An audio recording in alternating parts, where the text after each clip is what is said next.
देवी के सम्मान में बना एक मंदिर जहां गुफाएं 10 लाख सालों से भी ज्यादा पुरानी है।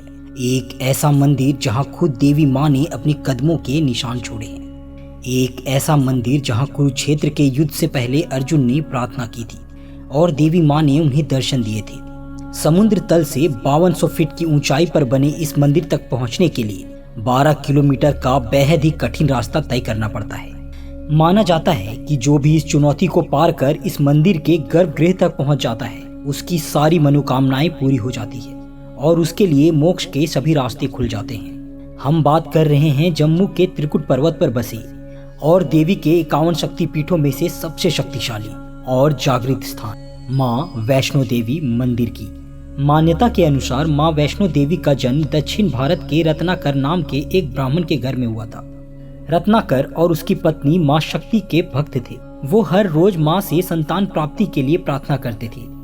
तभी माँ शक्ति के रूप में काली माँ, लक्ष्मी माँ और सरस्वती माँ ने अपनी शक्तियों को एकत्र करके एक दिव्य शक्ति का निर्माण किया जिसमें से माँ वैष्णो देवी का जन्म हुआ। तब उन तीनों ने वैष्णो देवी से कहा कि वो रत्नाकर के घर में जन्म ले और अपना जीवन धर्म के रास्ते में बिताए। देवियों की बात सुनकर वैष्णो देवी ने ठीक वैसा ही किया। उन्होंने रत्नाकर के घर में जन्म लिया जहां उनका नाम वैष्णवी रखा गया।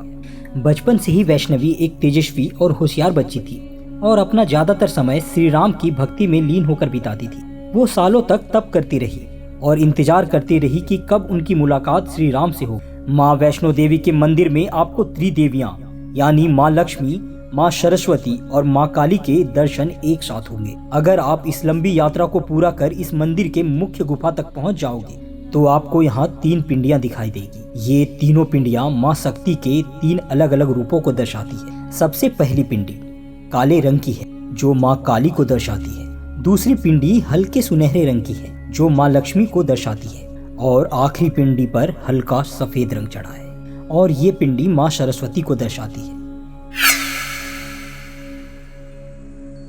जैसे ही माँ वैष्णो देवी अपनी तपस्या खत्म कर गुफा से बाहर आई, उन्होंने हनुमान जी और भैरवनाथ में चल रहे इस युद्ध को देखा।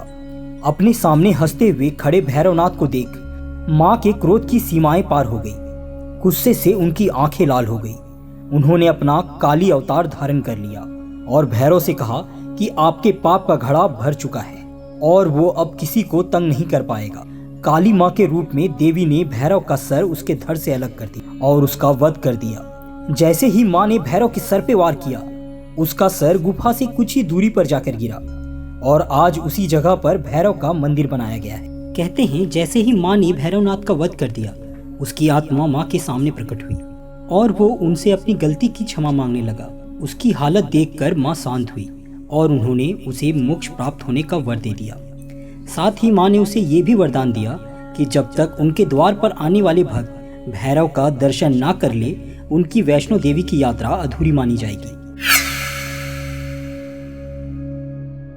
वैष्णो देवी की यात्रा के बीचों बीच आपको अर्धकावेरिक गुफा दिखाई देगी। ये वही गुफा है जिसमें माँ वैष्णो देवी ने खुद को 9 महीने तक कैद करके तप किया था। कहा जाता है कि माँ इस गुफा में बिल्कुल उसी स्थिति में रही थी जैसे कोई बच्चा अपनी माँ की कोख में होता है और इस गुफा का अंदरूनी हिस्सा भी किसी स्त्री के गर्भाशय की ही तरह है।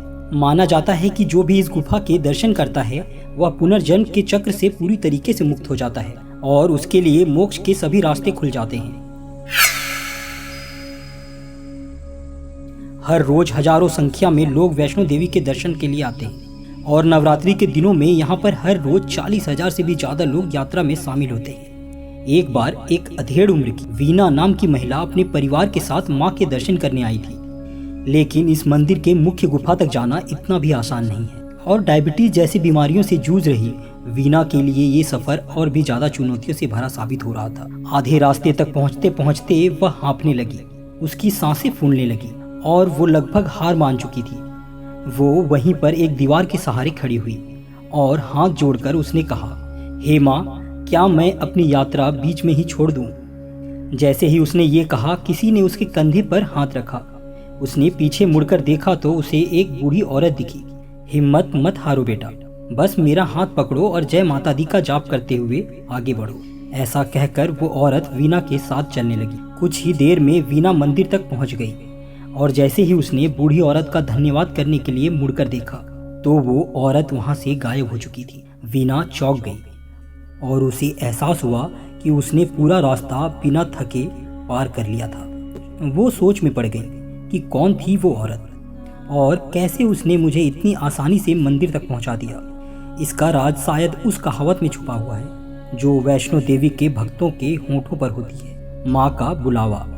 कहते हैं माँ वैष्णो देवी के मंदिर के दर्शन वही भक्त पूरा कर सकता है जिन्हें माँ का बुलावा आया है, और अगर माँ चाहे तो कोई भी मुश्किल आपको मंदिर तक पहुँचने से नहीं रोक सकती। इसलिए वीना के साथ हुई इस घटना के बाद उसे यही लगा कि वो बूढ़ी औरत शायद माँ वैष्णो देवी का ही रूप थी।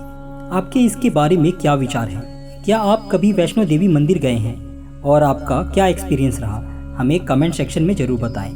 अगर वीडियो पसंद आए तो लाइक शेयर ज़रूर करें और ऐसे ही रहस्यमय वीडियो देखने के लिए हमारे चैनल को सब्सक्राइब करें।